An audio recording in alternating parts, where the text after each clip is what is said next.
Espírito. Então a gente, lá em Gálatas 5, 22, daí 5, 22, ela vai estar lá. Amor, alegria, paz. E nós falamos que esses três é a nossa vida diretamente com Deus, que sempre vai refletir no nosso próximo, mas não depende do nosso próximo para que a gente conheça o amor de Deus, a paz de Deus, a alegria de Deus. E aí, semana passada, nós falamos já desse que já tem a ver da nossa vida, da relação da nossa vida com o nosso próximo. E nós falamos sobre longanimidade, né? Essa paciência que, quem lembra aí do exemplo, a gente falou do elástico que vai esticando, né? A gente falou sobre longo ânimo. E hoje nós estaremos falando sobre algumas traduções, vai estar escrito amabilidade, outra tradução vai estar escrito benignidade. E as duas, elas têm o mesmo significado, que na verdade a palavra no grego é Chrestotes, que significa gentileza, que significa isso, amabilidade, que significa benignidade, que significa amor fraterno. É esse desejo que nós temos de ser agradáveis ao próximo, independentemente de quem seja o próximo. E quando a gente presta atenção no grego, né, Chrestotes, você vê que a palavra Cristo, o ungido, o Messias, o enviado, ela vem da mesma raiz, ela vem da palavra Chrestotes. E quando a gente vai olhar na Bíblia sobre benignidade, nós vamos lembrar que nós estamos falando sobre o fruto do Espírito. Então a gente está falando de algo que vem do próprio Deus, é a manifestação do caráter de Deus, das qualidades de Deus, da virtude de Deus em nós. Então isso não é produção humana. Isso a gente pode até aprender na escola, na vida, mas brotar esse fruto, que são essas 9 virtudes, esses 9 lobos, isso só acontece pelo Espírito Santo.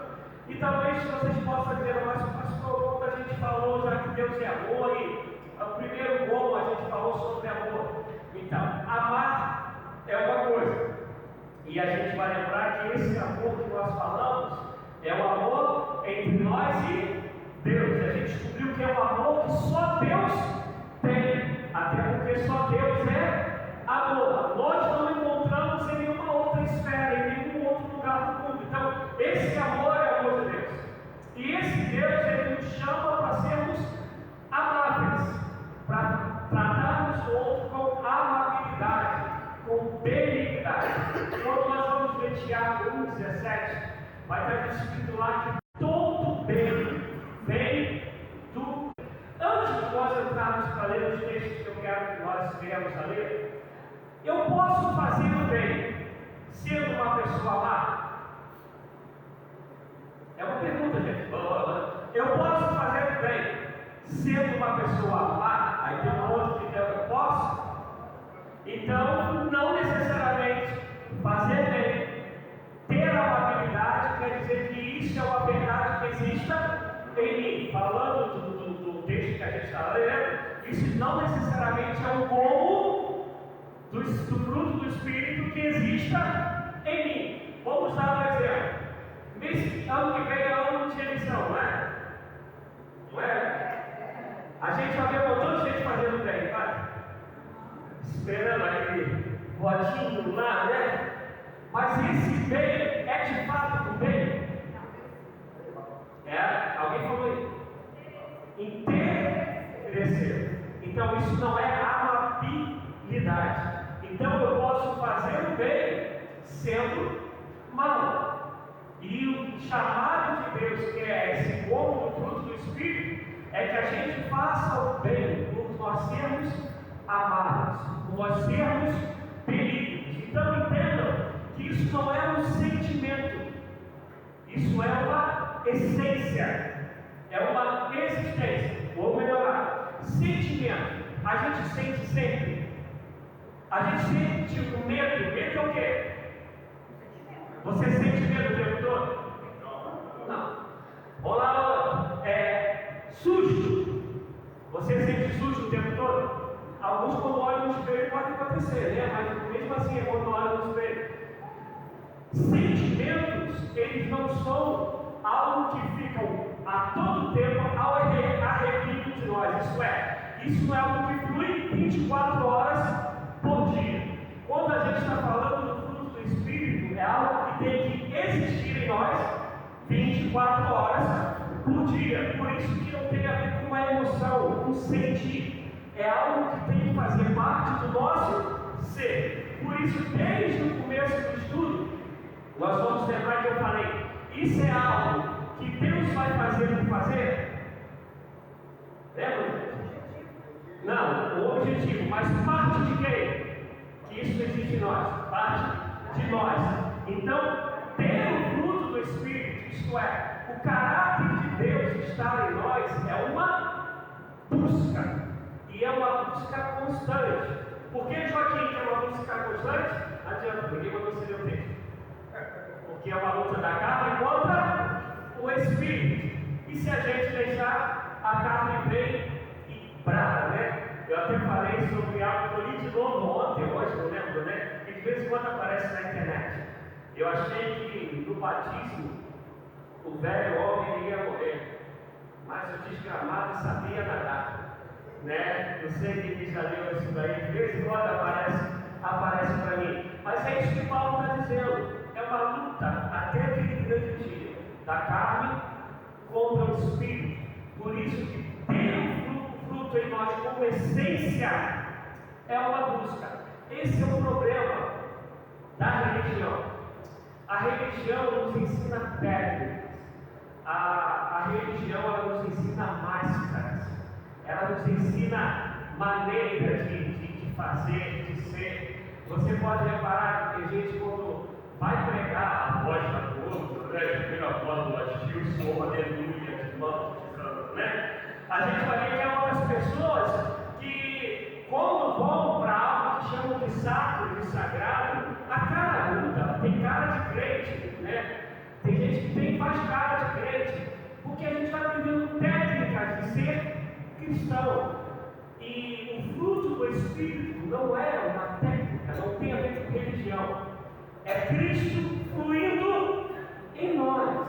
É algo que vai fazer parte do nosso ser. E por isso que tem que ser uma busca que nos leve sempre a dizer como Paulo: não alcancei, mas prossigo em direção ao alto. Então o microfone está por aí. Alguém vai ler, e agora minha mente, ou é Miqueias 8,6 ou é 6,8, mas eu acho que é 8,6. Se não for 8,6 é 6,8. De Miqueias.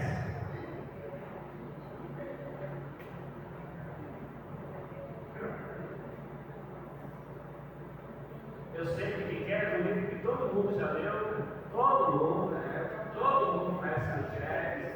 É um livro tremendo, um livro muito bom.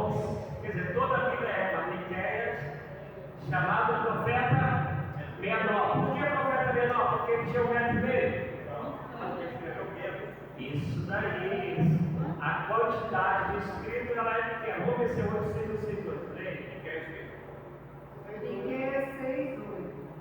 Ele te declarou, ó homem, o que é bom e que é o que o Senhor pede de ti, senão que pratiques a justiça e ames a beneficência e ames humildemente por teu Deus.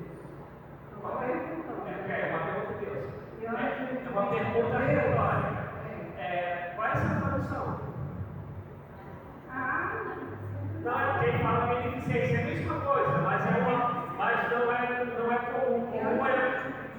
É comum a habilidade ou amabilidade. Essa daí já é tudo a mesma coisa. Beneficência de ser benigno. Tá ele dizendo misericórdia. Tá ele dizendo o seguinte: misericórdia não é muito legal, não. Porque misericórdia, a palavra misericórdia vem do entendimento da gente olhar o estado de miséria do outro. Porque na nossa saber se quase sempre miséria, a pobreza quase sempre tem a ver com pobreza. Mas miséria ela pode ser emocional, intelectual, ela pode ser em vários aspectos. Então, quando nós olhamos a necessidade nessa compaixão, no fundo, a gente consegue deixar para lá, mas não seria a ideal. Agora, beneficência, benignidade, amabilidade. O que ele está falando? Deus está falando através do profeta algo que o povo já sabe. Porventura, Deus não deseja que vocês ajam com benignidade, beneficência? É uma pergunta, mas é uma pergunta retórica. Isso aí, ele está perguntando aquilo que o povo já sabe a resposta. O que ele está falando para o povo? Vocês sabem disso e não estão buscando isso, estão vivendo de uma outra maneira. Efésios 4, 31 e 32. Quem pode ler?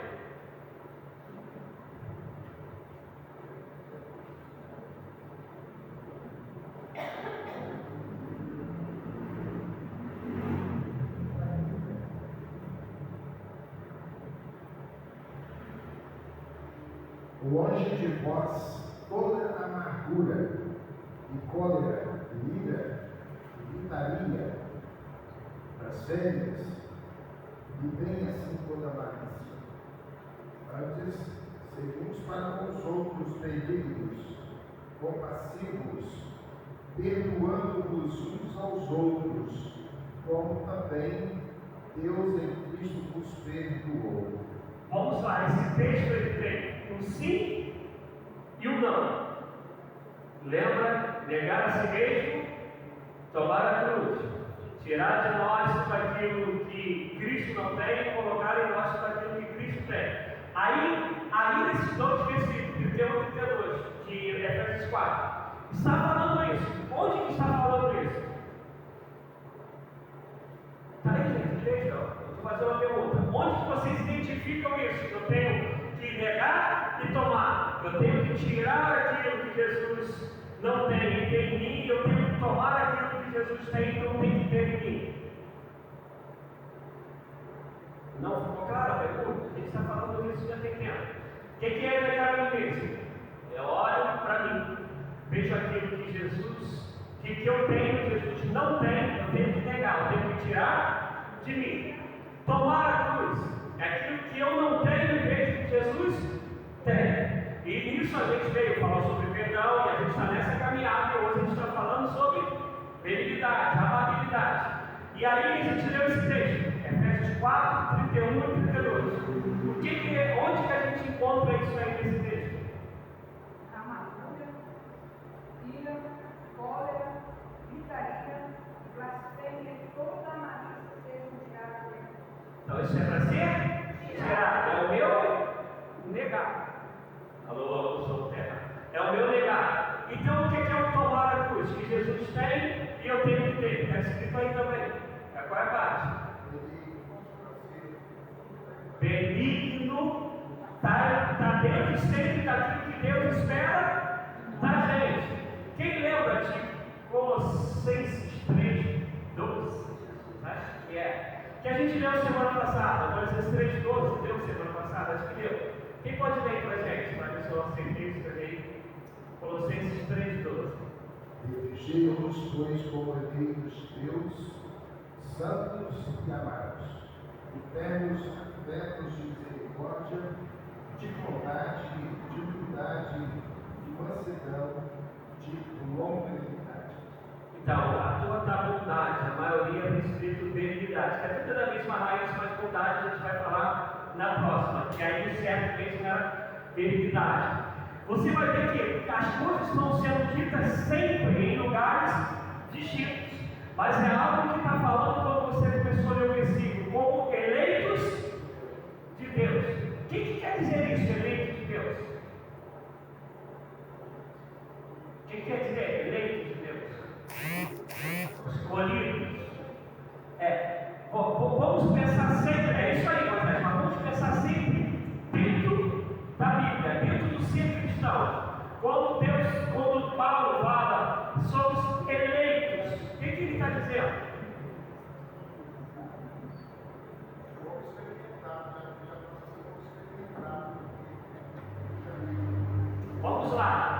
nos elegeu e nos levou? Então, o que é esse ser eleito? Aí você fala, já escolhido. Ser escolhido. Então, para, eleito, escolhido, para. Olha só, eu dirigi para a salvação. Então era muito mais fácil pegar, pronto, vamos embora. Acabou. Foi para isso. Mas você não está aqui ainda. Então, eleito para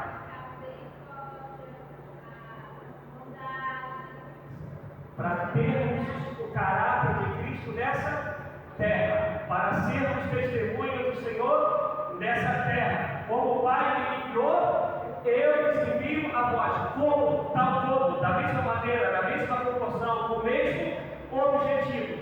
Tanto que ele fala, eleitos, e qual palavra que vem depois? Santos, separados para Ele. E aí eu vou fazer uma pegadinha que eu acho que eu já falei dentro dela aqui. Santo significa, vamos lá, santo significa não pecar mais. O que santo significa? Jesus fala, quando Jesus vai orar lá em João 17, ele vai falar assim, que por eles eu me santifico. Mas Jesus tinha pecado? Então como ele se santificava por causa da gente?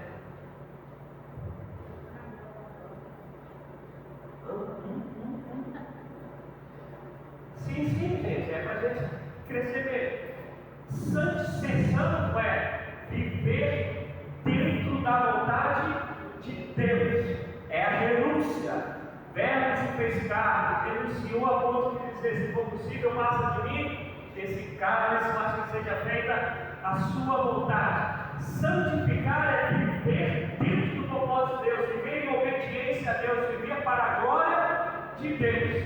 Quando a gente está falando do fruto do Espírito e sobre negar a nós mesmos e tomarmos a carne, eu vou viver como, claro, guardadas devido à proporção, eu sei que vocês vão entender, como Cristo nessa terra. Quer dizer, eu vou buscar sempre viver representando a Cristo. E aí é uma frase do Hernandes Dias Lopes que eu gosto muito. Ele fala assim, que quando a gente se converte, a gente tem o Espírito habitando em nós. Mas quando nós somos cheios do Espírito, nós temos o Espírito presidindo sobre nós. Consegue entender? Uma coisa é ele habitar, outra coisa é ele presidir, ele direcionar a nossa vida, ele nos guiar, a gente viver segundo a vontade dele. E tendo o fruto do Espírito, e mais à frente, quando acabar essa parte, a gente vai lá para Efésios 5:18, sejam cheios do Espírito, ou cheios do Espírito, a gente vai falar melhor sobre isso. Mas o que o fruto do Espírito é? Nação santa, sacerdócio real, povo eleito, vai viver de maneira amável. São pessoas que têm que ser benignas. E o que é então ser amável ou benigno na prática? Antes de vocês responderem, lá numa das significados de amabilidade é gentileza. E lá no Rio, lamentavelmente, mas caindo ao esquecimento, tinha um rapaz, um senhor, né? Que ele era chamado profeta da gentileza. Que ele saía pregando e escrevendo no Rio de Janeiro, lá no centro da cidade todo, no mapa, nas colunas, gentileza gera gentileza. Isso aí se tornou matéria em colégio, nessa parte do ano passado. Falou sobre isso? Nem sabia, não veio. Então, esse homem faleceu, tem, sei lá, uns 5 anos, eu acho, por aí. E ele era marcado por isso, ele era alguém que estava sempre disposto a ajudar o outro. E aí alguns falam que ele acabou tendo um distúrbio, mas essa é outra história. Mas a marca dele é essa frase: gentileza gera gentileza. Então o que é ser amável? O que é tratar o outro com benignidade? O que é? Dentro disso tudo que eu já falei. Amor. Amor. Vamos mais do que o amor. É o amor, mas mais do que isso. Lembra que quando a gente falou de Deus, a gente falou do amor ágape? A amabilidade ou a benignidade é esse desejo, que aí eu vou falar para a gente, não é o desejo no sentido de ser algo emocional, é aquilo que nos move, onde você vê sempre alguém, em toda e qualquer necessidade, estando em você a possibilidade de ajudar, você vai ajudar. Sem cobrar, sem interesse, sem querer nada em troca. Aí a gente vai pegar Jesus. Ele viveu assim?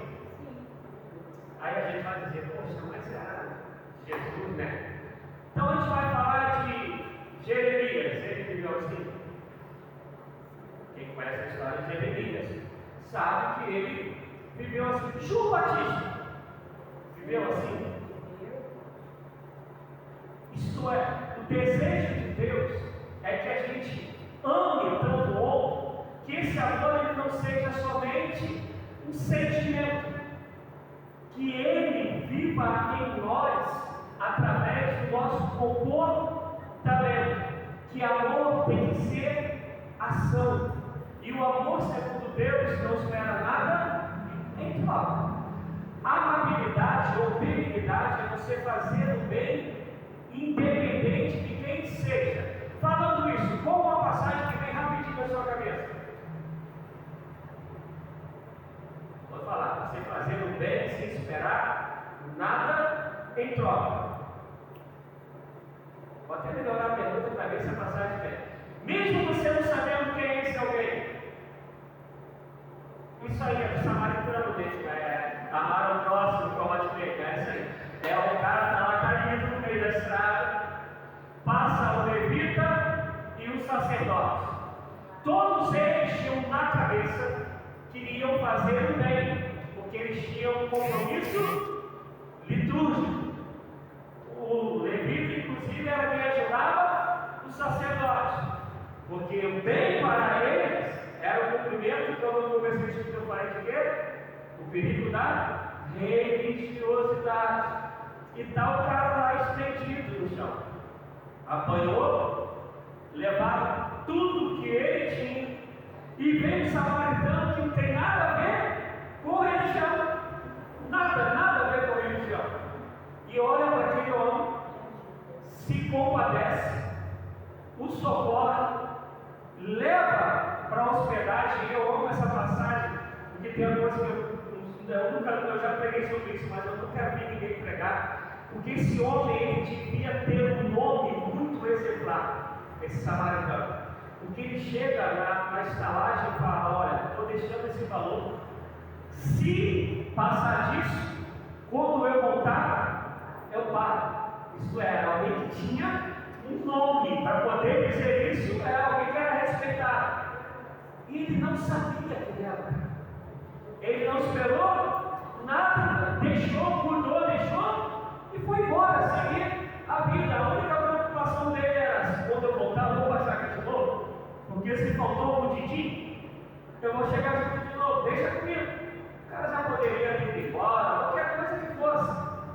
Isso é amabilidade, isso é benignidade, isso é o amor na prática. E o amor segundo Deus, que não espera nada em troca.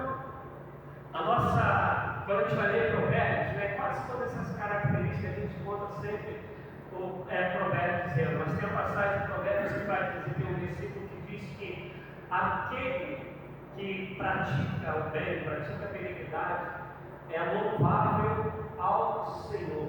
Outra tradução vai estar escrito, é reconhecido pelo Senhor. E o interessante, quando a gente vai ver essas práticas na Bíblia, a gente vai ver que sempre que ela é exercida, ela está no momento adverso. Vou melhorar. A pessoa quase sempre que ela vai causar o bem, às vezes ela coloca a sua própria situação confortável, vamos dizer assim, em xeque. São pessoas que elas saem da sua zona de conforto para poder praticar o bem para alguém, para ser amável para alguém. Vamos trazer isso para os nossos dias. Não precisa responder uma pergunta retórica. Nós seríamos capazes de ter o conhecimento de alguém que a gente não conhece, mas da situação dela, que está passando por algum tipo de aperto, qualquer que seja, qualquer área que seja. E você sabe que você indo lá, isso pode trazer algum tipo de transtorno para você, de dor de cabeça para você, mas você sabe que você pode fazer o bem para essa pessoa. Você pode ser um socorro para essa pessoa. Você iria? Não precisa responder. É a pergunta para você só analisar.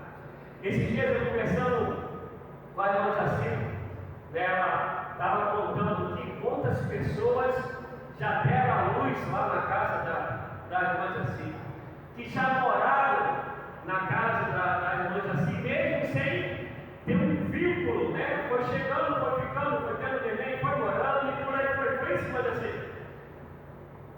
Não espera nada em troca. Se você receber pessoas na sua casa, ainda mais depois que você já tem uma certa idade, você tem, como nós todos temos, os seus costumes. Não, meu corpo eu quero que fique aqui, na minha casa não entra de chinelo. Estou dando exemplo, né? A gente tem os nossos hábitos, você sabe que alguém vai estar na sua casa, alguns dos seus hábitos, durante aquele período, vão ter que cair, vão ter que ser jogados por terra. E a irmã Jacinto falou que ela fez muito disso. E minha pergunta é hoje, nesse mundo egoísta que nós vivemos, egocêntrico, nós seríamos capazes de fazer o bem a alguém, mesmo colocando a nossa comodidade, a nossa vida em risco? Vamos para a Bíblia. Como é a história de Jonatas e Davi? Tinha amizade. O que mais? Como é a amizade deles? Era dentro de que contexto?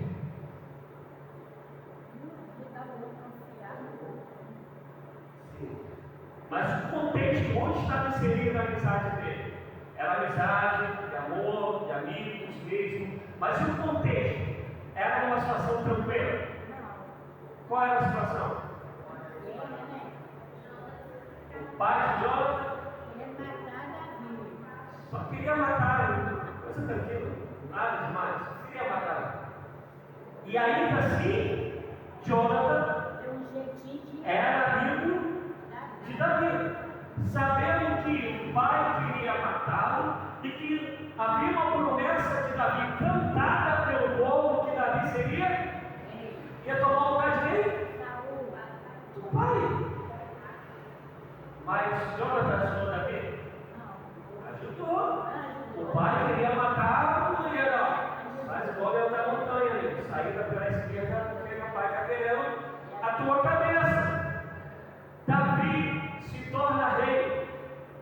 O que Davi faz? Jonathan já está morto, Saul está morto. Ajuda quem? Mefibosete. Vai lá, alguém que tem o perfeito problema nos pés, porque a ama que cuidava dele na hora de fugir deixou cair, e Davi vai lá e fala: tem algum descendente? O que Davi ia ganhar em troca? Mas foi lá e praticou o bem que um dia ele recebeu do pai de Mefibosete, de Jonathan. Só que nesse caso a gente está falando, e por favor, a Bíblia não entra como era a vida de Jonathan, eu só estou pegando para a gente entender que viver isso não é ser um caso isolado. Como eu falei no começo, isso tem que fazer parte do nosso ser benigno. Eu lembro de um amigo que a gente está um pouco distante pela própria vida, inclusive eles têm, não sei que lugar que eles têm lugar de plantar café. O Romildo, quando ele andava comigo, eu dirigindo, e normalmente eu dou passagem para o outro, e a não ser que eu esteja com muita pressa, né? Ao contrário, não. A igreja teve um dia que falou assim: a gente vai pro futebol, e toda hora o carro passando, mas ele fala, botava a passagem, ele, vai esperar agora ter alguém de São Paulo para passar aqui também da passagem, a gente vai chegar tarde no futebol, porque pra gente é difícil. Eu quero indicar a vocês um livro que não é muito fácil de ser achado, pelo menos não é. O título do livro é Servo Eu Está Brincando. É o título do livro. É um livro fantástico. Eu tinha no verbo, pensei mais. E é o meu normal. E esse livro é fantástico. Porque nós temos muita dificuldade de cedermos em benefício do outro, a não ser que esse outro seja o outro do nosso convívio. Mas quando não é, eu acho que até postei, gente, umas coisas que Deus faz, né? Já estava na ordem de falar sobre isso hoje, mas eu acho que eu postei lá no story do Instagram, que a pergunta é assim: será que chegaremos nesse nível?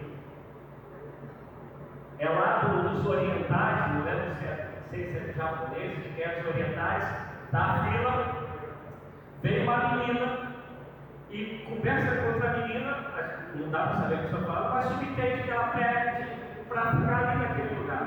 A menina cede e vai lá para trás. Ela não cede para sentar na minha frente, que vai barrar todo mundo, ela vai lá para trás. E o cara que estava atrás dela vai lá para trás.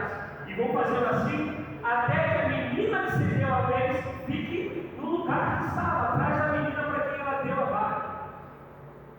Amabilidade, benignidade, algo consciente para todo mundo, que pelo menos aqui no vídeo estava mostrando, todo mundo com o mesmo comportamento, com o mesmo desejo de fazer o bem ao outro. Para vocês verem que nós somos tão horríveis.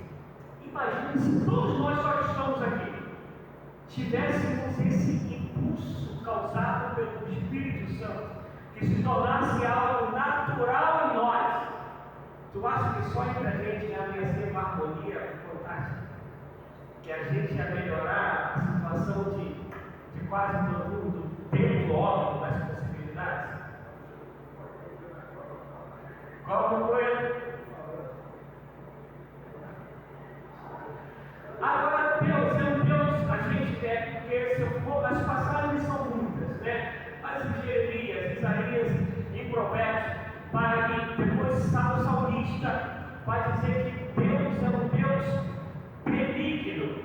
E a teologia ela defende que Deus ele é tão amável, tão benigno, que Ele nos deu a Bíblia por causa da benignidade dele. E aí eu quero agora que vocês pensem nessa afirmação. Deus nos deu a Bíblia porque Ele é benigno, porque Ele é amável. O que tem uma coisa a ver com a outra?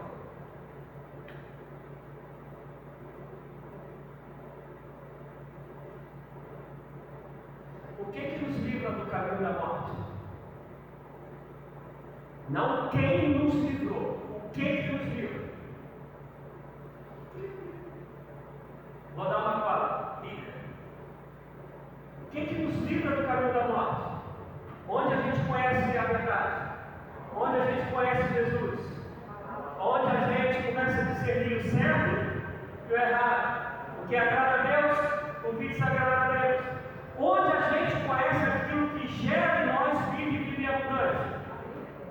Então Ele é tão benigno que Ele nos deu a palavra. É a amabilidade de Deus. O que Deus espera em troca? O que Ele espera em troca? Essa foi para provocar mesmo. O que Ele espera em troca? A nossa entrega. Alguns dizem assim que Deus espera a nossa adoração. Deus não espera isso. Isso era para ser uma conta matemática lógica. Se eu entendo que é Deus, eu terei o desejo de me entregar a Ele. Eu terei o desejo de ser verdadeiro adorador, porque eu entendi quem Ele é, eu entendi o seu amor, eu entendi a salvação que há em Cristo Jesus, eu entendi a benignidade dele, a fidelidade dele.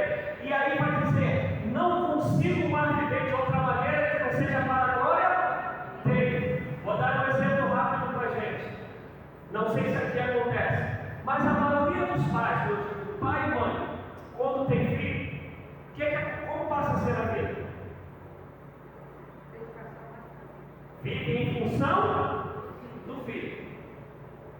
Pode ter exceção, mas via de regra é assim. Alguém mandou vocês viverem com nós, né, com seu pai? Vivemos em função dos filhos? Não. É por causa do amor para com o filho. Agora presta atenção: o filho não te deu nada. O filho te fez enjoar.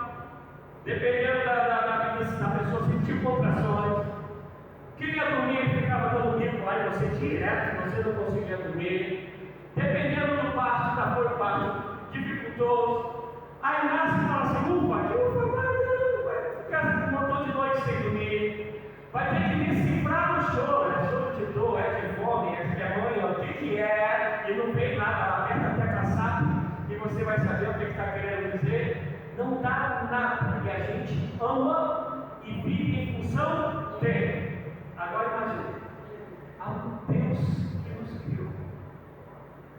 E a Bíblia vai dizer que nós nascemos em pecado, porque somos herdeiros do pecado de Adão e Eva. E aí vem Deus em Cristo Jesus e se faz o segundo Adão, porque a gente vai pecando contra ele o tempo todo. E aí no segundo Adão, a gente vai ser resgatado, regenerado. Vai vir o que está em João 3, a gente vai nascer de novo. E aí quando a gente nasce de novo, ele fala: sozinho vocês não vão conseguir. Eu vou colocar dentro de vocês o Espírito Santo, que vai te guiar pela vereda da justiça, vai te dar discernimento do certo e do errado, vai te fortalecer no dia da fraqueza, e ainda mais, através desse Espírito eu vou inspirar homens para escrever a palavra, a fim de que vocês me conheçam e prossigam em me conhecer. E no meio disso tudo ele fala: não é possível, vocês sabendo quem eu sou, vocês não queiram viver para mim. Não é possível que vocês sabendo quem eu sou, vocês não me amem acima de todas as coisas. Não é possível que sabendo quem eu sou, vocês não se tornem verdadeiros adoradores que me adorem em espírito e em verdade. Vou dar um exemplo bom. Um outro exemplo bom. Fala aí, Jesus. Hã? Ele espera. Ele espera porque seria uma conta lógica. Vou continuar pedindo o exemplo de pai e filho. O pai que ama o filho assim, o que ele espera? Que esse filho cresça e honre ao pai, até porque é bíblico: honra pai e mãe. Todos os filhos vão proceder assim.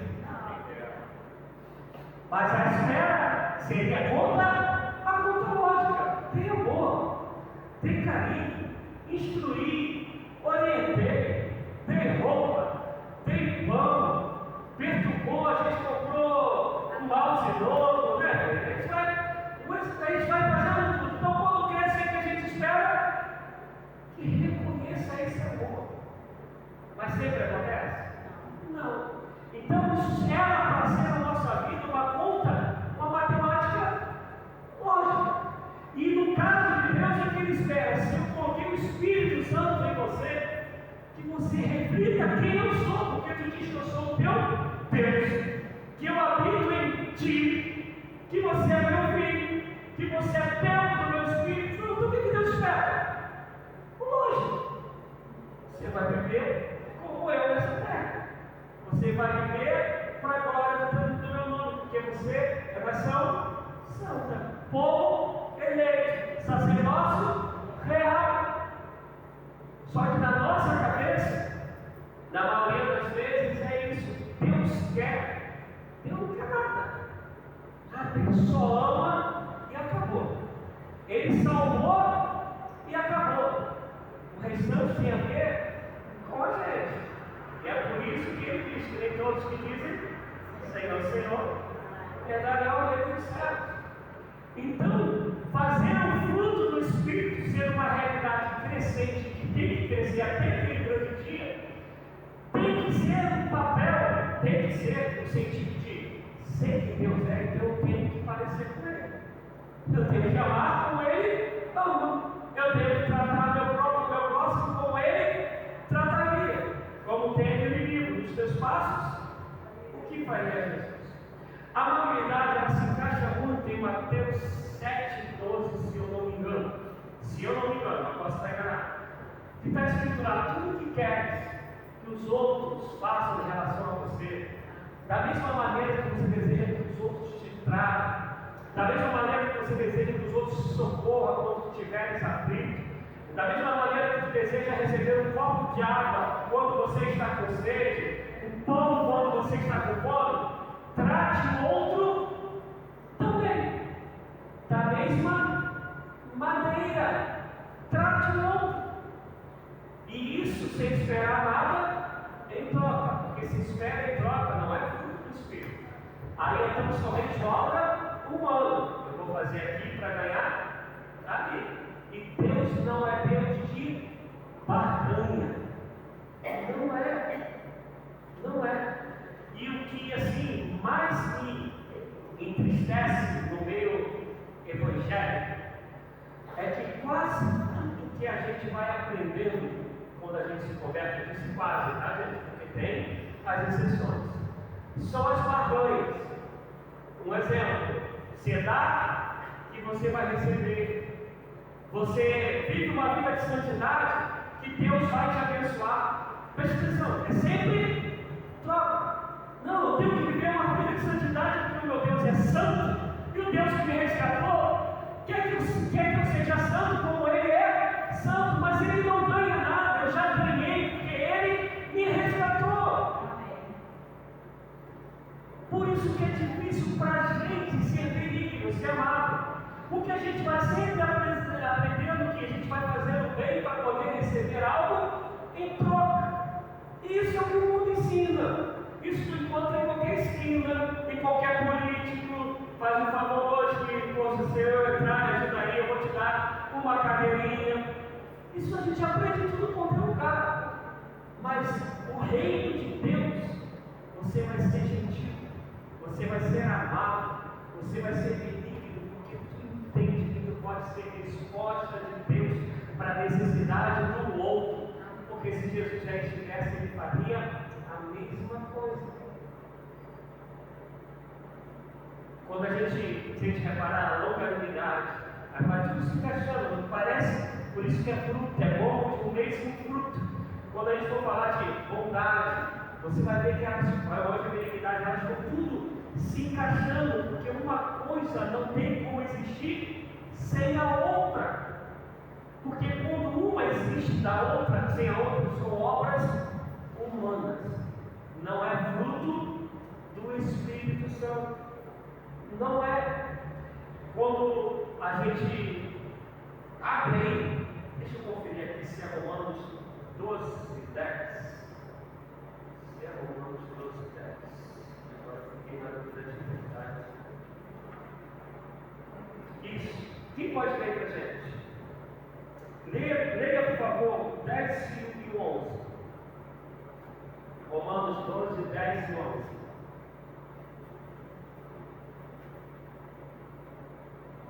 Amai-vos cordialmente uns aos outros com amor fraternal, preferindo-vos em honra uns aos outros. No zelo, não sejais remiissos, sede fervorosos de espírito, servindo ao Senhor. Vamos lá, quem me explica aí? Alguém me explica aí o que esses dois versículos estão dizendo? Esse amor é bem acontecido. E como esse amor se repete? Que aí amor fraternal que tem o mesmo sentido da benignidade, amor cordial. O que é ser cortês? O que é ser cortês? Cortês, de cortesia. Gentil é de onde? Gentileza, que é de benignidade, que é de amabilidade. O amor seja cordial. Esse amor que realmente presta atenção no outro, que quer dar prazer, quer alegrar o coração do outro. Aí ele não para por aí. O amor seja cortês, mas também seja fraterno. No original esse amor entre de fato, irmãos, onde ninguém quer sobrepor a ninguém. Aí ele vai completo, servindo uns aos outros, querendo de honra um no outro. Ah, não é nem pra gente crente, não, isso aí. Isso não é morinho pra gente? Não é não, Deus? Isso aí não é morinho pra gente fazer? Não é?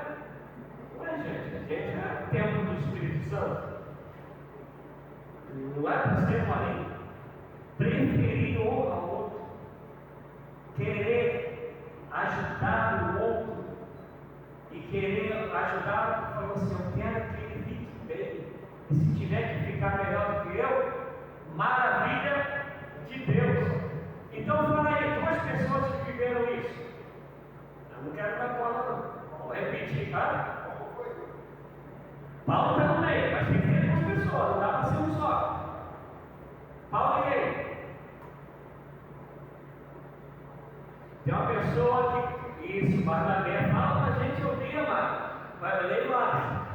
Paulo e Barnabé. Barnabé pega Paulo, cuida de Paulo, cuida de Paulo, cuida de Paulo. Depois do capítulo 12, Barnabé sobe da escada. E vai ficar só quem? Paulo. O ajudou e olhou para Paulo e deve ter falado assim: ai, nessa que é tua tarefa. E viu Paulo decolar nas asas do Espírito, né? Se a gente fosse contar. E viu Paulo ser o Paulo que foi. Mas pegou um homem lá, meio perdido, que já queria, encontrou Jesus, já falou assim: não posso fazer outra coisa que não seja pregar. Tomou um chupado, teve que descer pelo seixo. Aí veio aquilo que a gente está fazendo aqui. Vem cá, deixa eu te ensinar quem quer ser cristão.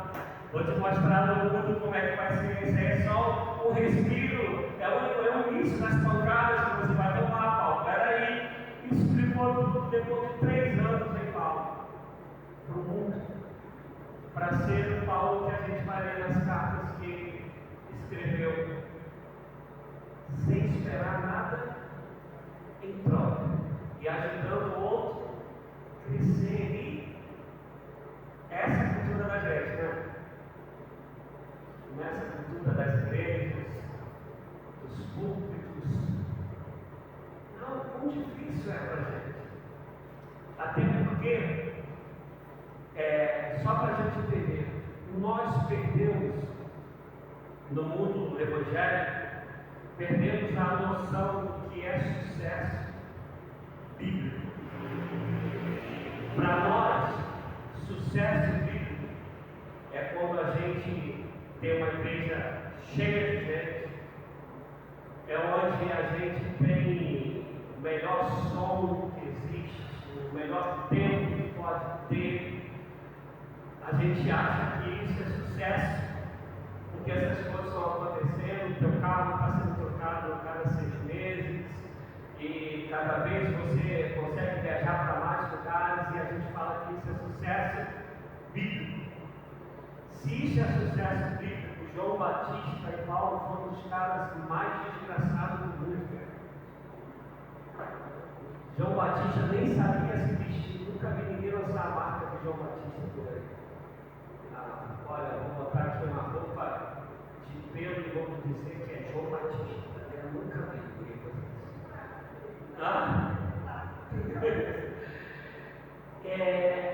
Agora, vocês acham que eles não tiveram sucesso?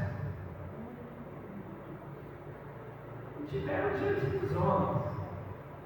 Deus, mas a gente está até hoje falando com alegria e louvor da Deus pela vida desses homens. Por isso, para a gente, fazer o bem já é difícil. Fazer o bem para alguém que pode passar a gente, aí que a gente está longe mesmo. Porque a gente não entende que o maior sucesso é você ser aquilo que Deus te chamou para ser. E se Deus te chamou para ser um Barnabé que vai impulsionar Paulo, amado, você é a pessoa mais bem sucedida para a tua vida daquilo que Deus tem para você. Por isso que a amabilidade, a benignidade é fazer o bem sem esperar nada em troca. Quantas vezes coisa melhor. Quem era Filipe? Filipe, lá no comecinho da Bíblia, Mateus, Marcos, quem era Filipe? Bora, fala aí, Maria, quem era Filipe? Um dos discípulos, gente. E depois passa a ser o apóstolo. Quantas vezes Filipe aparece na Bíblia?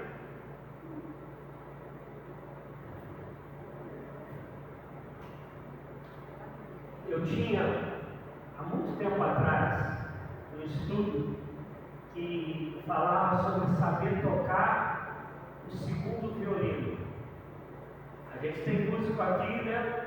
Que onde fica o segundo violino na orquestra? Onde? Lá atrás. Na frente fica o bolo do primeiro violino. Quem que dá o sustento da harmonia, que é a da base da orquestra? O segundo violino. Mas quando a gente está olhando a orquestra, qual é o som que mais a gente vê, ouve que as pessoas que a gente mais vê?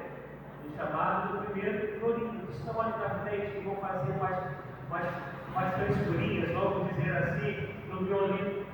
Mas eles contam o povo lá de trás, porque se eles saírem da nota, eles mergulham neles lá dentro. Peraí, aqui eu dei bolinho, vão voltar, porque eles lá estão sustentando tudo.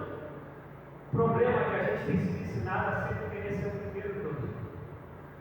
Por isso que a gente acha que o sucesso é aquilo que faz todo mundo olhar para a gente.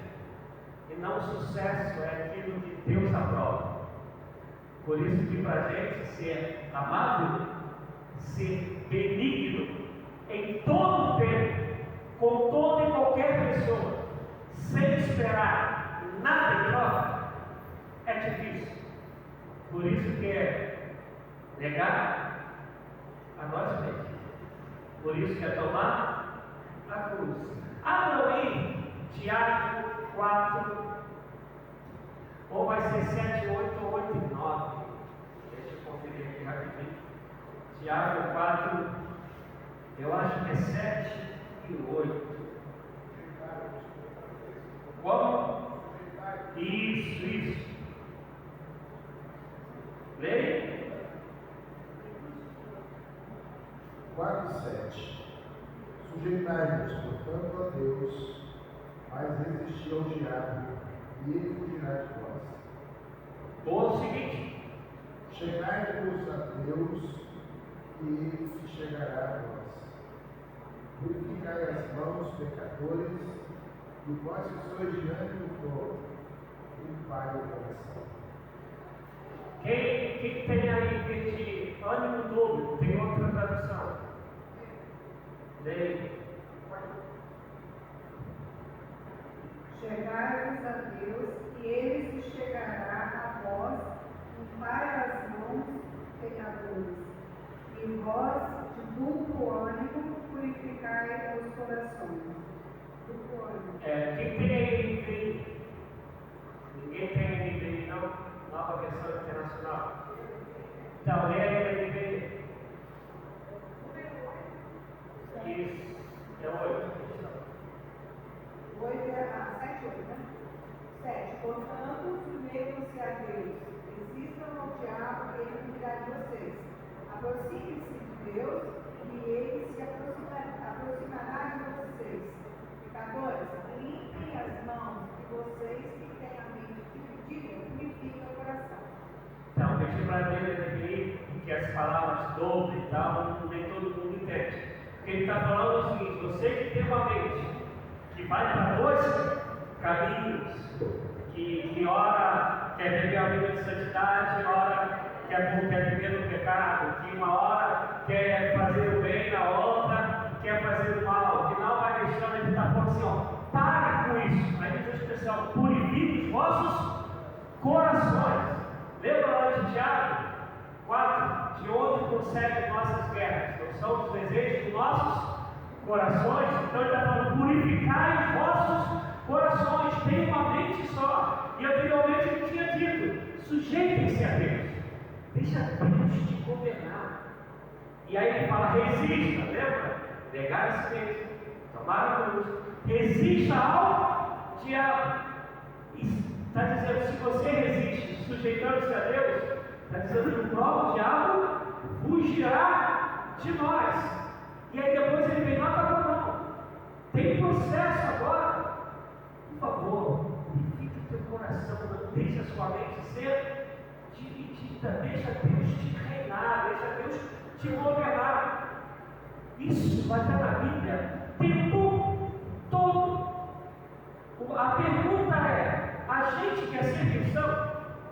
Ou a gente quer ser crente? A gente quer ser imitador de Cristo? Ou a gente quer ser religioso? Porque uma das coisas que a gente mais ouve é, isso é muito difícil. Mas o lugar nenhum está falando que seria fácil, mas está dizendo que é possível. Porque se não fosse possível, Deus não nos mandaria a Bíblia.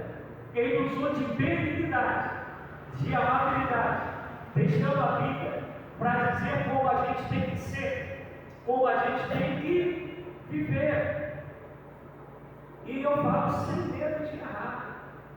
A gente está com muita dificuldade de achar cristãos que a vida dele possa realmente fluir as características do fruto, as virtudes do fruto do Espírito Santo. E aí eu vou repetir aquilo que eu falo quase todo estudo. Sabe por quê? Quase sempre a gente aprende sobre religião. Amo a denominação metodista. Mas a gente é óbvio que aprende a ser metodista. E isso em qualquer outra denominação, assembleia, eu conheço bem, né? Eu durante muito tempo eu fui metobleia. Eu comecei a pregar na assembleia para depois pregar na metodista. É isso em qualquer lugar. É raro a gente se converter e chegar alguém para dizer assim para a gente, eu vou te ensinar a ser de Cristo, ter Cristo em você.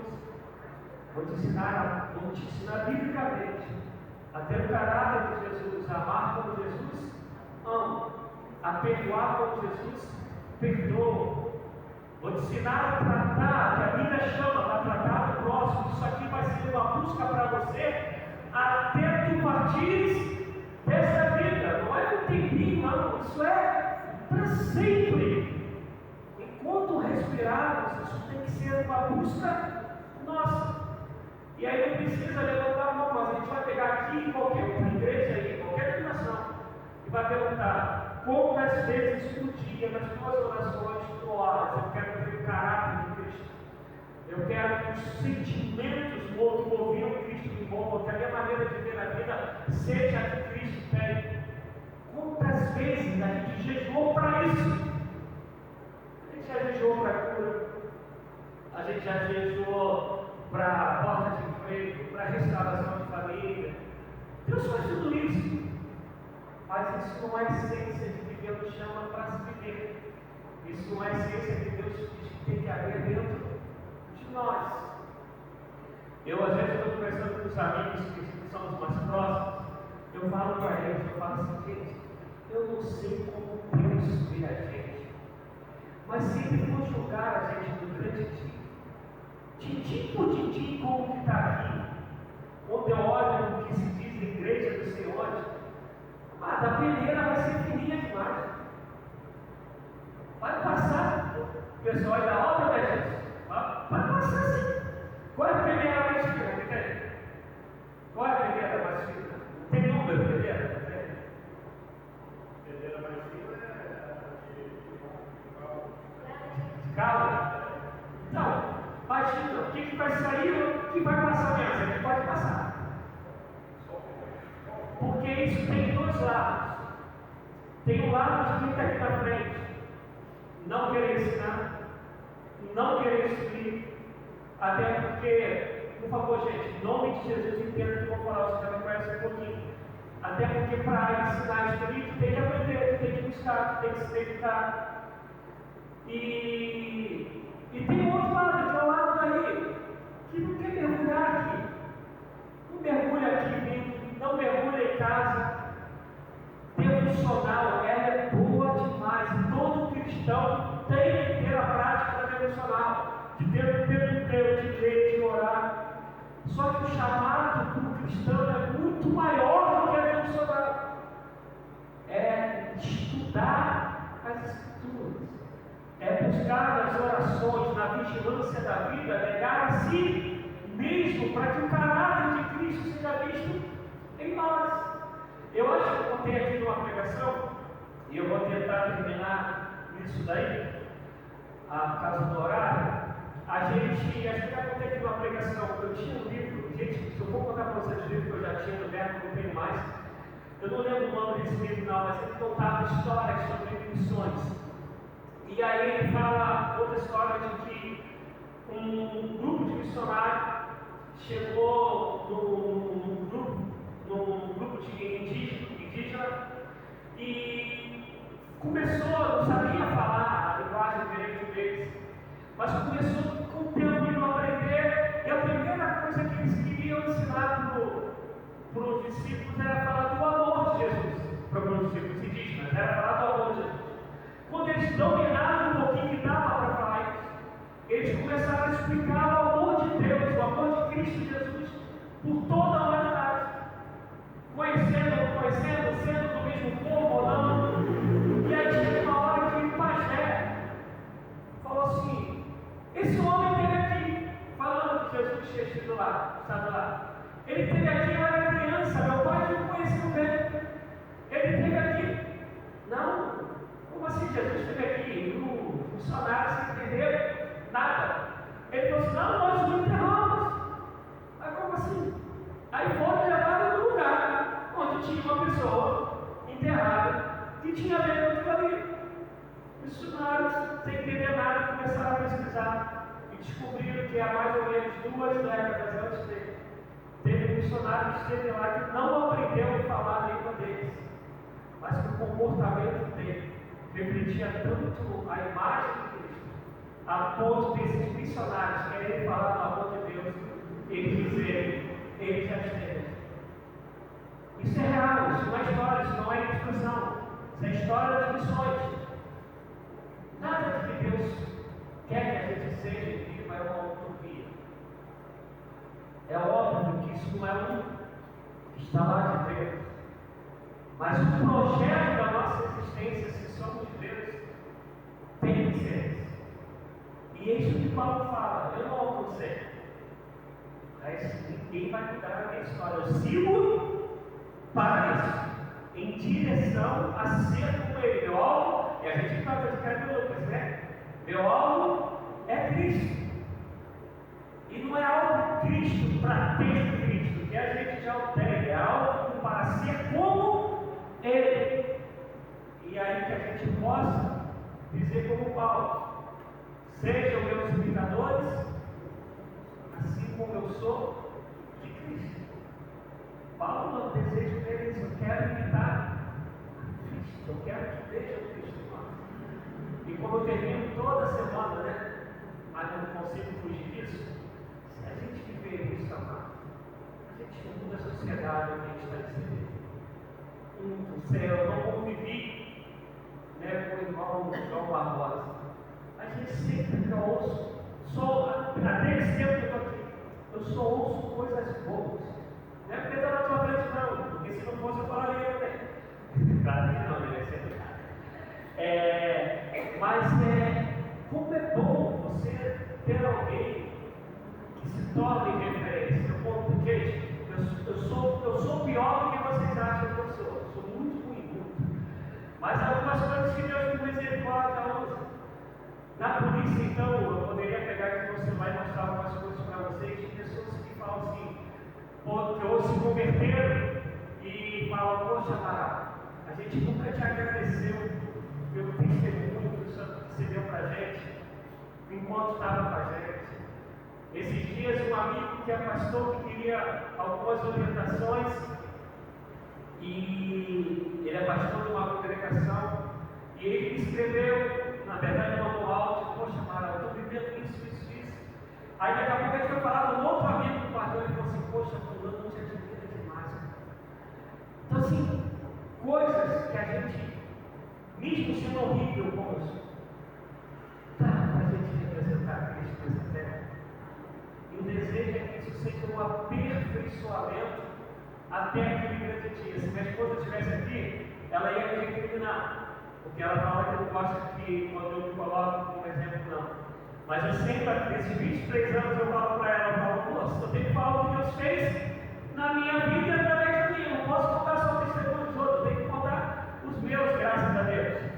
Mas eu quero dizer que a gente pode. E quem conhece a polícia do Rio de Janeiro, você conseguir entrar cristão e dar testemunho de cristão da entrada e saída, amado, eu te falo, tem que ser muita graça de Deus, é muita misericórdia de Deus.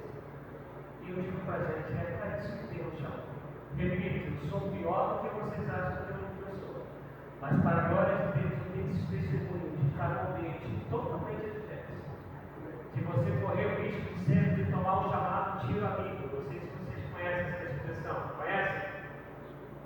Conhecem? É quando alguém que você atrapalha por causa do seu comportamento na polícia, o seu próprio amigo te mata porque ele está atrapalhando o jeitinho que ele quer ganhar vida, chamado tiro amigo. Depois fala que foi alguém da criminalidade que matou. Era o maior medo do meu sogro. Se um dia Deus permitir vocês conhecerem meu sogro, se Deus restaurar a saúde dele, espero que aconteça, ele virá aqui e vocês perguntam para ele, era o maior medo do meu sogro. E eu termino pegando uma área que a gente gosta muito, pelo menos eu gosto. Todos aqui conhecem o Corinthians, jogador de futebol, Kaká?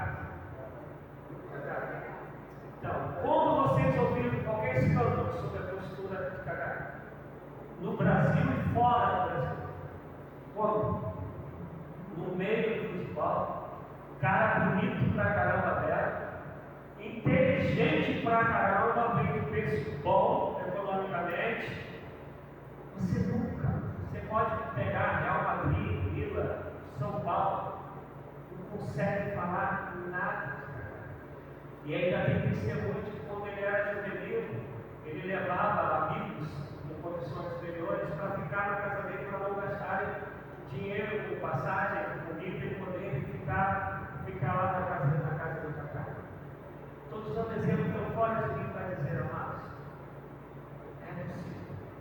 E Deus espera que a gente viva para a glória dele. Amém? Vamos terminar, que Deus nos abençoe.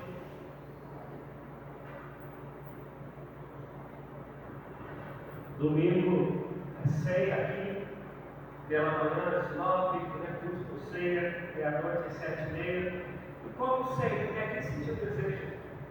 Ore, encerrando, e se vocês acham que o estudo tem sido bênção, compartilha para outras pessoas, né? Vocês, principalmente em São Mateus, conhecem pessoas que eu não conheço e podem fazer essa palavra e as outras, né, chegarem a outras pessoas. Eu quero até parabenizar a Maria Helena, o pessoal lá que fez o Instagram da igreja. Parabéns, e precisamos entender que esse é o mundo que a gente está vivendo. Né? A gente vai entrar na internet, vai ver um montão de gente ensinando um montão de porcaria, um montão de coisas que, tanto na parte de fé como não, na parte de família, social, tem estragado tanta gente, e a gente acaba não usando esses meios para fazer Jesus conhecido e ser glorificado, e as pessoas terem a gente, ter a nossa comunidade como referência para buscar, para poder encontrar a paz que excede a todo entendimento. Amém? Então, que esse desejo, por favor, ore.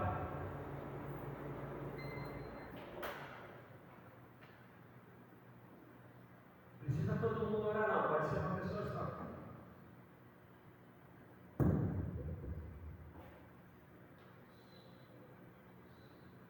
Pai nosso que está nos céus, te louvamos por Pai, por estarmos lá dando a tua palavra, pela bênção que é o Espírito, a viver segundo a tua vontade no teu ensinamento.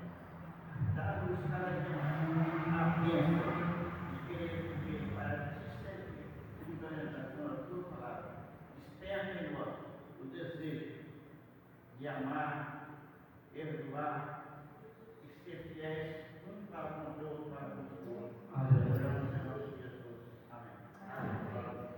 Deus te abençoe, amados. Vamos em paz, tenha uma boa noite de descanso. Amém.